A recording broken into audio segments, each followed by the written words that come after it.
Donc, en d'autres termes, c'est exactement les mêmes avantages qu'un Patreon pourrait proposer, mais à la place, on vous offre tout ça gratuitement. L'école du jeu, en partenariat avec la boutique L'Imaginaire, au-delà de vos attentes.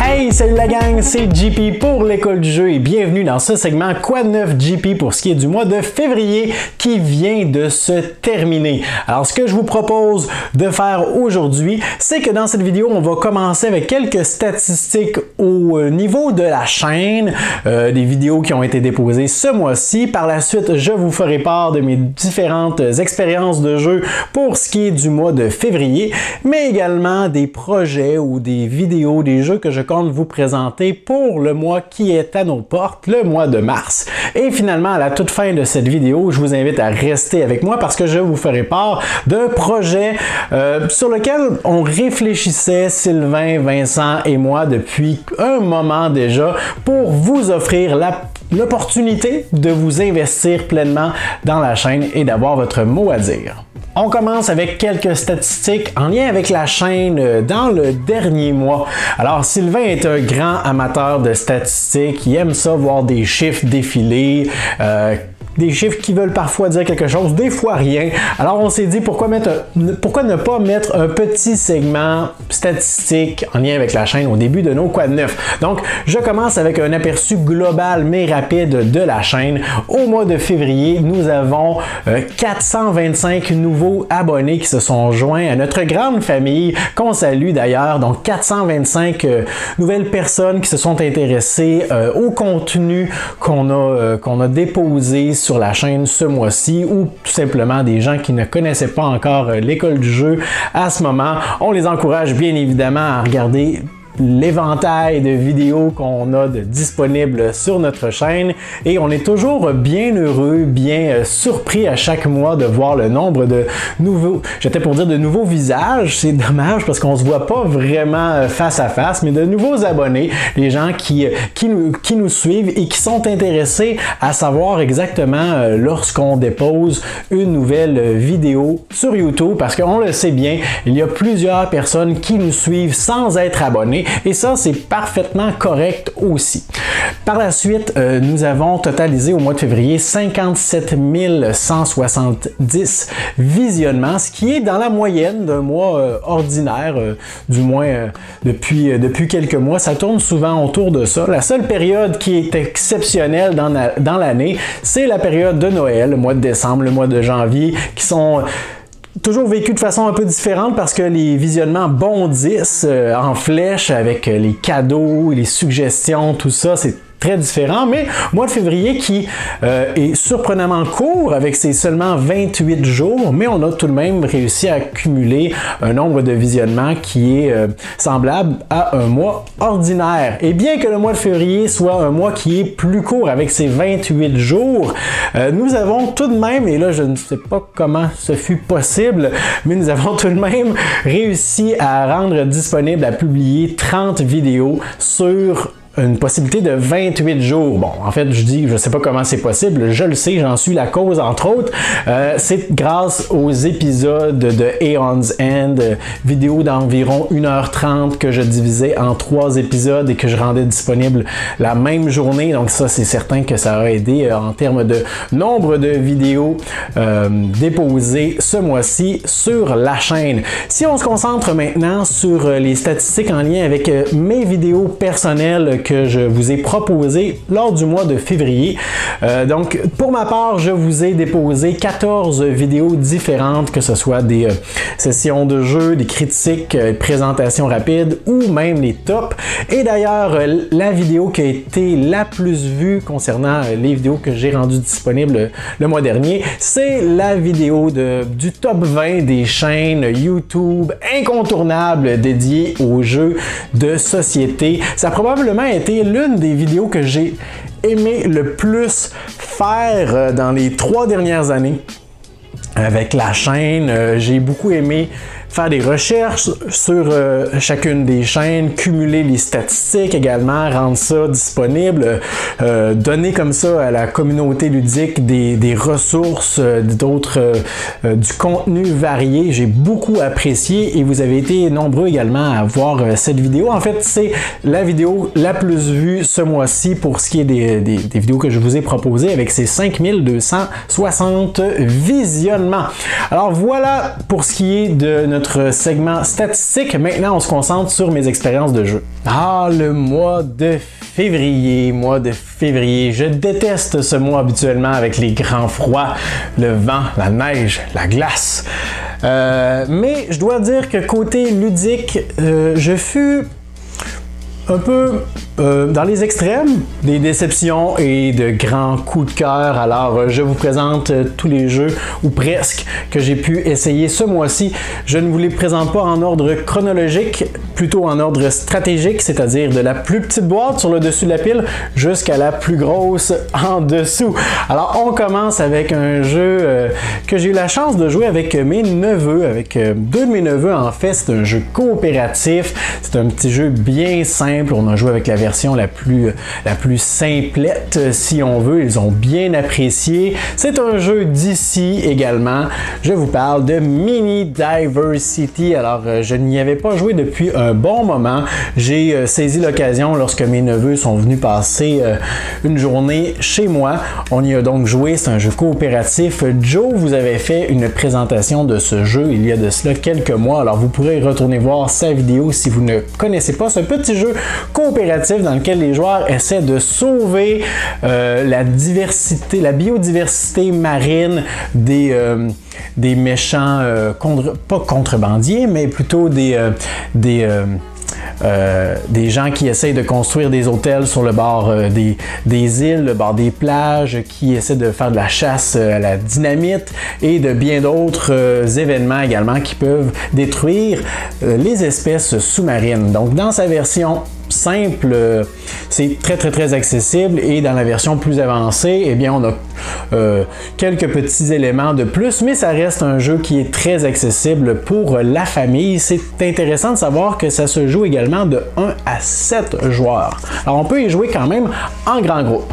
Par la suite, j'ai ressorti un jeu que je n'avais pas sorti depuis quelques mois, probablement depuis l'été 2018. Ça a pourtant été un coup de cœur pour moi et pour tous ceux ou presque avec qui j'y ai joué. Il s'agit de Château Aventure. Donc Château Aventure, j'ai vraiment aimé ce jeu. J'ai même pas fait tous les scénarios encore. Moi, ce que j'aime, c'est être le maître de jeu. Alors souvent, je vais refaire les mêmes scénarios, les 3 premiers, mais avec différentes personnes. Et ce mois-ci, j'ai eu l'occasion de le sortir avec mes élèves dans le club de jeux de société qu'on a commencé à l'école cette année. Et mes élèves ont vraiment apprécié l'expérience. Pour l'instant, dans les jeux qu'ils ont essayés, c'est celui qu'ils préfèrent. J'ai bien aimé l'animer avec eux aussi. C'est toujours un peu satisfaisant de faire mourir ses élèves dans un jeu, évidemment. Alors, par la suite, il y a quelques semaines, j'ai eu la chance de ressortir l'excellent Pillard de la mer du Nord, un jeu que ça faisait assez longtemps que j'avais pas joué aussi, et toujours aussi satisfaisant, toujours aussi agréable. Je n'ai aucune extension pour ce jeu, j'en vois pas la nécessité vraiment.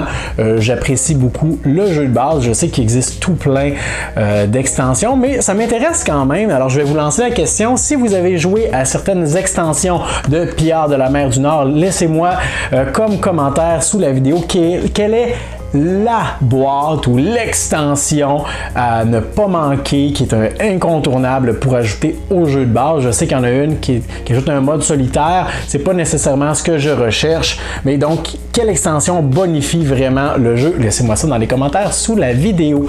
On continue parce qu'on est dans une thématique avec l'univers de Shem Phillips, avec un jeu que j'attendais depuis longtemps. Je suis tellement content d'y avoir joué.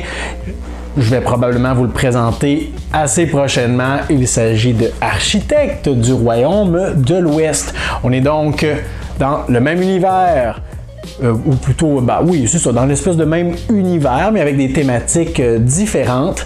Architecte est un jeu de placement d'ouvriers, un peu comme Pillard l'est aussi. Shem Phillips aime toujours ajouter une petite particularité à des mécanismes avec lesquels on est confortable, qu'on connaît bien et même parfois sur lesquels on est blasé.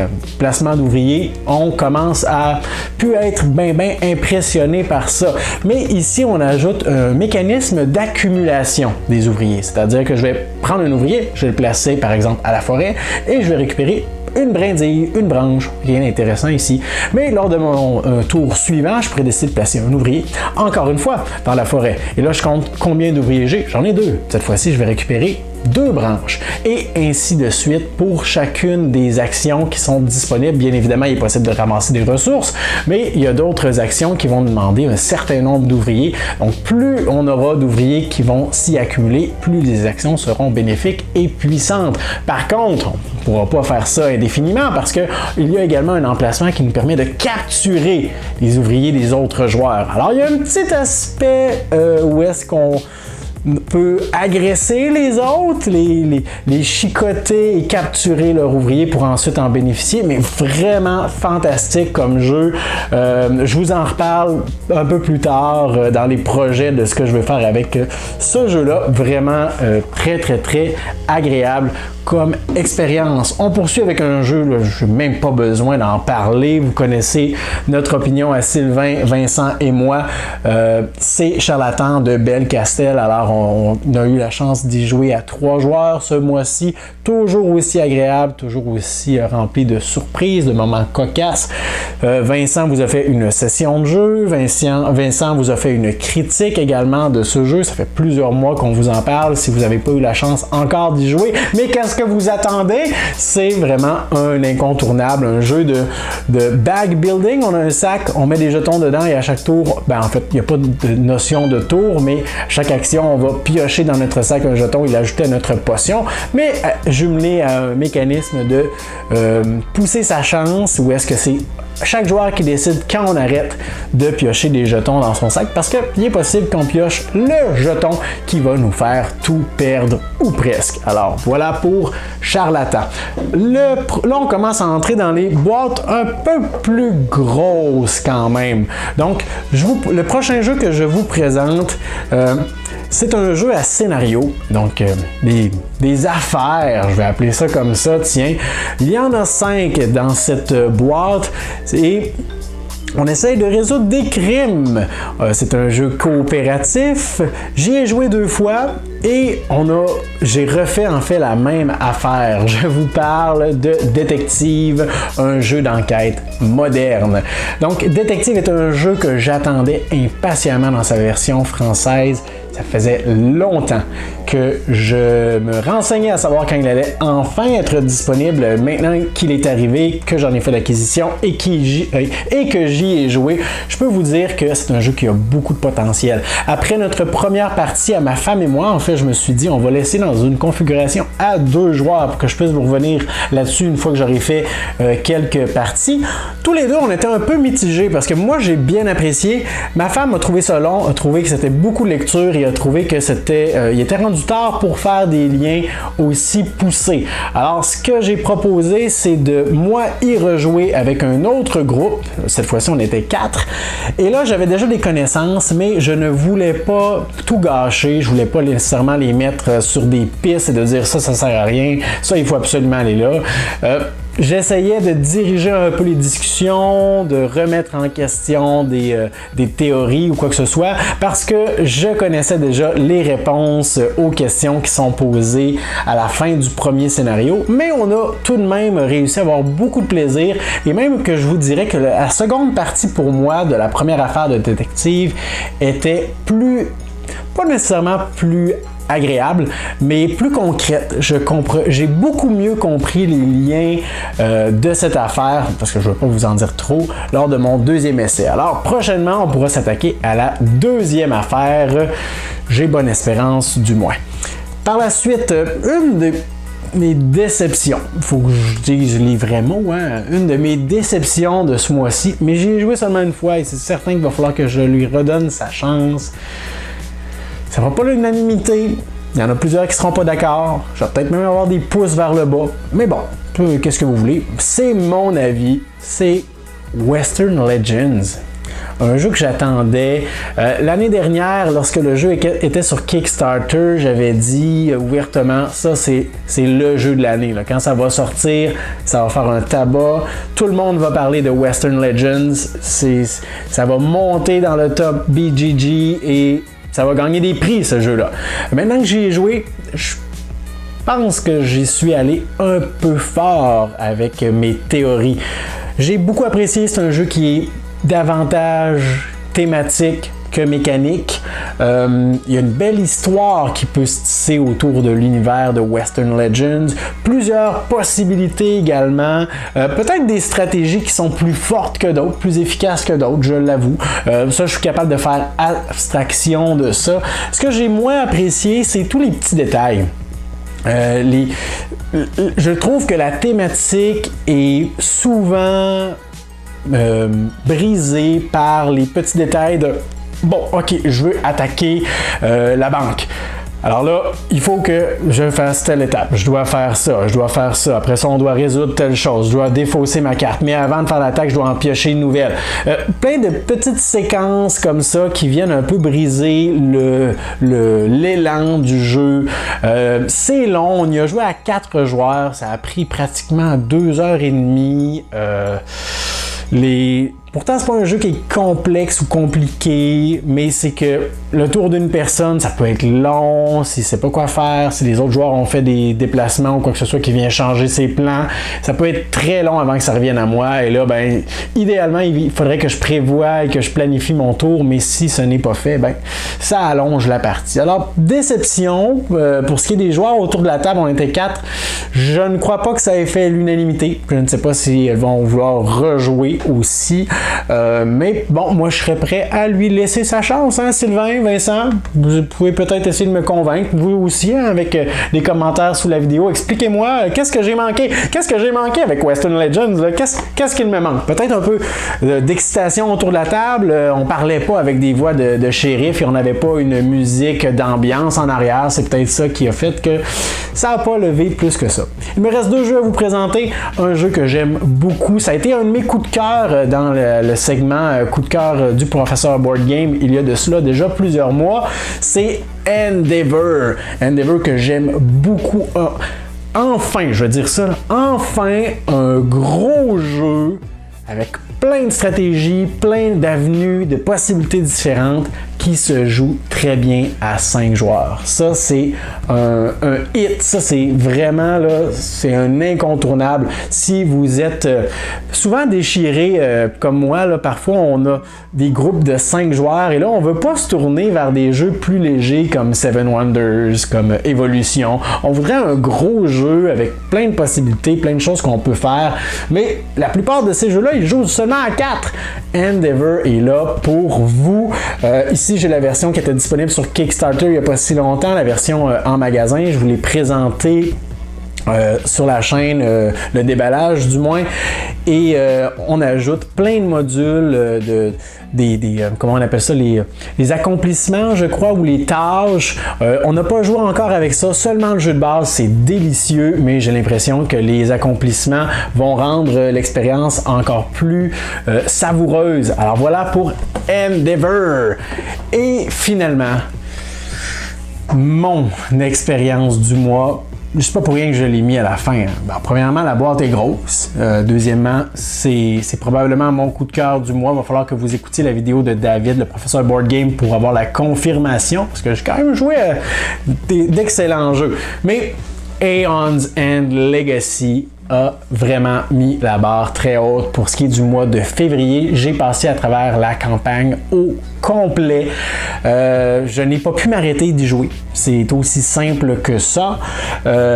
Il y a donc 7 chapitres dans l'expérience de Aeon's End et chacun de ces chapitres-là va vous amener à affronter un gros méchant, un Némésis, une grosse créature différente à chaque fois. Chaque Némésis va insérer, ajouter des mécanismes qui lui sont propres, des nouvelles cartes, des nouveaux jetons ou matériaux de jeu. C'est tout un jeu Legacy, alors on va avoir plein de petites boîtes à l'intérieur qu'on va ouvrir, des enveloppes également avec des autocollants qu'on va parfois apposer sur nos cartes, parfois apposer sur des créatures, parfois apposer sur notre plateau, parfois apposer dans le livret de règles. Donc c'est un jeu qui va évoluer en fonction de ce qu'on débloque, mais également en fonction des choix qu'on va faire en cours de partie, comment on va gérer les différents événements qui se pointent devant nous. Et notre mage va évoluer, va progresser, va devenir de mieux en mieux, de plus en plus fort, de plus en plus efficace en cours de campagne. Et c'est vraiment excellent. Vraiment, vraiment excellent du début à la fin. C'est succulent, c'est délicieux. Je l'ai dévoré. J'ai tellement de jeux Legacy en arrière ou de jeux de campagne que j'ai commencé et qui ne sont pas terminés encore.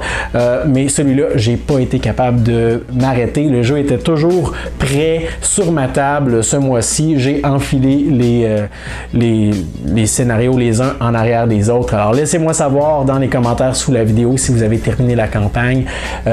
Qu'est-ce que vous en avez pensé? Et par respect pour les autres qui vont peut-être lire les commentaires, indiquez si vous allez parler d'un spoiler ou de quoi que ce soit en gros de façon visible tout de suite au début de votre message pour que je puisse vous lire, qu'on puisse en discuter, mais qu'on ne gâche rien à personne. Alors voilà pour mes expériences du mois de février. Et maintenant, on s'attaque au projet que j'ai pour le mois de mars. Alors, chose certaine, ça c'est convaincu, c'est sûr à 100%, peu importe ce qu'il arrive, c'est que je veux vous présenter une session de jeu en solitaire pour Architecte du Royaume de l'Ouest. Vous l'avez vu il y a quelques instants, c'est un jeu que j'ai tellement apprécié, je me suis dit il faut que j'en parle, il faut que je le démontre, il faut que les gens goûtent à ça. Alors je vous fais une partie en solitaire. Pourquoi en solitaire? Parce que je trouve que c'est fantastique, je trouve que c'est délicieux, je trouve que c'est fluide, ça va bien, c'est rapide surtout. Alors je vous fais ça et en prime, je vais vous faire ma critique dans 2 vidéos séparées. Alors si vous avez déjà jouer au jeu en solitaire, mais que ça vous intéresse de savoir ce que j'en ai pensé d'un point de vue solitaire, mais également multijoueur, vous pourrez sélectionner ce qui vous intéresse le plus ou bien les deux tout simplement. Alors ça s'en vient au mois de mars, mais également ça, il va falloir que j'ai un peu de travail là-dessus, il va falloir que je mette du temps là-dessus, pas beaucoup quand même, mais ça vient d'une suggestion de quelqu'un qui m'a laissé un commentaire il y a de cela quelques jours, mais également d'un intérêt pour ma part. Il n'y a pas beaucoup de gens qui ont adressé ce jeu. C'est pas vraiment un jeu, c'est une extension. Je parle de l'extension de Altiplano de Traveler. Je n'ai pas la boîte avec moi parce qu'elle est au recyclage, elle est à la poubelle parce que tout entre dans la boîte du jeu de base. Donc je veux m'attarder sur qu'est-ce que l'extension propose, en quoi ça vient influencer le jeu de base et vous présenter ça au cours du mois de mars si c'est possible. Il y aura bien évidemment au mois de mars probablement un What's in the Box, un jeu où est-ce que je vais vous présenter mes dernières réceptions et j'aimerais aussi filmer peut-être vers la fin du mois de mars un top 5, un top 10 ou quoi que ce soit, mais j'ai besoin de vous, j'ai besoin de vos suggestions, j'ai besoin que vous m'indiquiez quel serait un thème intéressant, original avec un top 5 parce que je veux pas seulement faire le top 5 de mes jeux préférés, le top 5 des jeux pour 7 joueurs, le top 5 des meilleurs jeux de 2018. Ah, c'est vrai, ça Sylvain puis Vincent vont le faire. Bon, c'est une bonne idée quand même, mais ce que je veux dire, c'est que je voudrais quelque chose d'intéressant, quelque chose de différent, un peu comme j'ai fait lorsque j'ai fait ma vidéo des top 5 des trucs pour parler de jeux de société autour de soi, le top 20 des chaînes YouTube dédiées aux jeux de société. Alors laissez-moi vos suggestions, vos idées dans les commentaires sous la vidéo. Je ne sais pas si je vais sélectionner parmi ça, mais ça va me donner de l'inspiration au moins. Et finalement, je vous parlais au début de cette vidéo d'un projet que Sylvain, Vincent et moi, sur lesquels on réfléchit depuis un moment. En fait, ça fait plusieurs mois et même années qu'on a comme projet de faire un Patreon ou une plateforme de financement dans laquelle on pourrait un peu comme autofinancer notre chaîne, avoir de l'équipement davantage de qualité, uniforme pour tous les membres de l'équipe. Mais on n'est pas trop certain. On juge qu'il y a beaucoup déjà de campagnes Patreon, Kickstarter, Tipeee, GoFundMe, n'importe quoi qui demande aux gens un dédommagement financier, une contribution financière pour obtenir quelque chose ou simplement pour encourager le producteur, le créateur de contenu. Et ça, c'est très bien. On encourage les créateurs en lien avec le jeu de société, peu importe s'ils sont francophones, anglophones, européens, canadiens, québécois, peu importe, on encourage les gens à appuyer, à encourager les créateurs de contenu qu'ils apprécient. Ça, c'est super. Mais on ne voyait pas quelque chose de pertinent dans le fait d'ajouter seulement une autre possibilité aux gens. On se disait que peut-être que il y en a qui vont se dire, bon ben j'appuie déjà telle personne, j'aime beaucoup ce créateur-là, ce créateur-là, ce créateur-là, mais je donne déjà. Alors on voulait pas que les gens se sentent obligés de choisir ou de dire, bon ben je vais diminuer ma contribution de tel créateur parce que je veux aussi soutenir ce créateur-là. Alors ce qu'on a décidé de faire, c'est de mettre de côté un peu notre envie de financement, de récupérer de l'argent. De toute façon, il faut que je sois honnête avec notre partenariat avec notre boutique associée avec l'Imaginaire. On obtient déjà je ne vous le cacherai pas, une bonne quantité de jeux, mais ce qu'on veut, c'est surtout et premièrement, ce qui nous intéressait, c'était de vous donner une espèce de pouvoir de décision ou de vous donner, parce qu'on vous en parle souvent, de nous laisser vos commentaires, de nous laisser vos suggestions, parce que on veut créer du contenu qui vous intéresse, du contenu qui va vous accrocher, du contenu que vous allez vouloir partager autour de vous, du contenu avec lequel vous allez vouloir bâtir quelque chose et une façon qu'on a trouvé de faire ça, avec une campagne Patreon, on aurait très bien pu dire, bon ben, en donnant 10$ par mois, vous pouvez accéder à un formulaire, remplir, voter, et à la fin du mois, le jeu qui a le plus de votes, eh bien, on va le présenter. Bon, ça aurait été possible, pas de problème. On a décidé de faire ça, mais différemment. Donc, ce qu'on a fait, c'est que on a créé un groupe Facebook. Là, je sais, c'est pas tout le monde qui a un groupe Facebook. C'est pas très difficile de se créer un compte et ne serait-ce que pour accéder à ce groupe qui est privé. On a créé un groupe Facebook du nom de la salle de classe, entre parenthèses, école du jeu. C'est un groupe qui est facile à trouver sur Facebook et qui est ouvert à tous, mais en fait, nous, on se garde la permission d'y entrer. Alors, on peut faire une demande, mais c'est nous qui va autoriser cette demande-là. Et les gens dans ce groupe peuvent de façon libre discuter, échanger entre eux, comme on le ferait sur n'importe quel groupe de discussion. Mais ce qui est particulièrement intéressant, ou plutôt ce que nous, on veut mettre de l'avant sur ce groupe-là, c'est que vous avez la possibilité de nous donner votre feedback, vos suggestions, vos idées et même de choisir le contenu qu'on va rendre disponible sur la chaîne. Pas plus tard qu'au début de la semaine, justement sur ce groupe, Sylvain a mis un sondage avec 4 différents jeux et demandait aux gens lequel de ces jeux-là vous intéresse le plus, lequel vous voulez que je vous présente le plus vite possible. Et donc, les gens ont voté et c'est X jeu qui a gagné. Donc, Sylvain s'est engagé à présenter ce jeu-là très prochainement. On ne veut pas mettre ça dans un laps de temps très éloigné.